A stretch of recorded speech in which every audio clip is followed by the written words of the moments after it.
તારીખ 25 ફરવરીના સાંજના સમયમાં ભચાઉ શહેરના જે એક રિંગ રોડનો વિસ્તાર છે ત્યાં સાંજના સમયમાં એક બનાવ ધ્યાને આવેલ, જેમાં એક 4 વ્હીલર દ્વારા એક વ્યક્તિને જે છે હડફેટે લીધું હોય એવી એક પ્રાથમિક વિગત ધ્યાને આવેલ. પછી જ્યારે પોલીસ દ્વારા એમની તપાસ શરૂ કરવામાં આવી આ બનાવની, તો તપાસ દરમિયાન જે છે એક બીજી વિગતો ધ્યાને આવેલ અને એમાં પછી જે વિગતો ધ્યાને આવેલ એ પ્રમાણે ભચાઉ પોલીસ સ્ટેશન ખાતે તારીખ 26ના રોજ ભારતીય ન્યાય સંહિતાની કલમ 103 હેઠળ જે છે ગુનો નોંધવામાં આવેલ, જે મર્ડરની ધારાઓ છે. આ બનાવમાં ઓવરઓલ વિગત એવી છે કે જે એમાં મરણ જનાર છે, જેનું કારના અડફેટેથી પ્રાથમિક રીતે મૃત્યુ નિપજ્યું હોય, એમનું નામ છે વિનોદ ઉર્ફે જીગર પ્રેમજીભાઈ કોળે.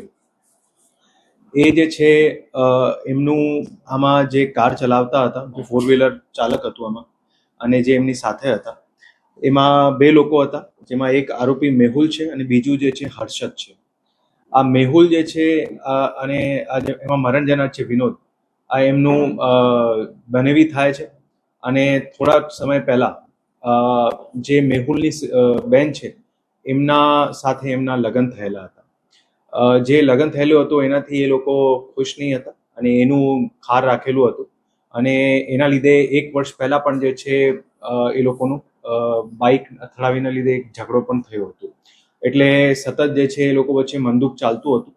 અને પછી 25 તારીખે સાંજે 4 વ્હીલરથી જે છે એમને મારવાનું પ્લાનિંગ કરેલ, અને એમની સાથે એક એમનું મિત્ર હતો હર્ષદ, જે એમને ગાડી પણ પ્રોવાઈડ કરે.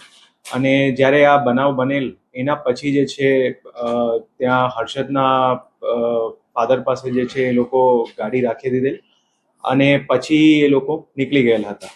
આ આખી જે બનાવની વિગત હતી, જે પ્રાથમિક રીતે બધી જગ્યાએ જાહેર થયું હતું કે એક્સિડન્ટથી મૃત્યુ થયેલ છે, એમાં જ્યારે પોલીસ દ્વારા આનો અલગ અલગ એંગલ્સથી ઇન્વેસ્ટિગેશન કરવામાં આવેલ, ત્યારે આ ખરેખર જે છે એક મર્ડરનું બનાવ હતું, જેમાં બંને આરોપી જે છે એમને પોલીસ દ્વારા અત્યારે પકડી પાડવામાં આવેલ છે. અને જે BNSની કલમ હેઠળ ગુનો દાખલ થયેલો છે એના હેઠળ એમની તપાસ અત્યારે ચાલુમાં છે, અને આગળમાં રિમાન્ડની પણ તજવીજ શરૂ કરી દેવામાં આવી છે.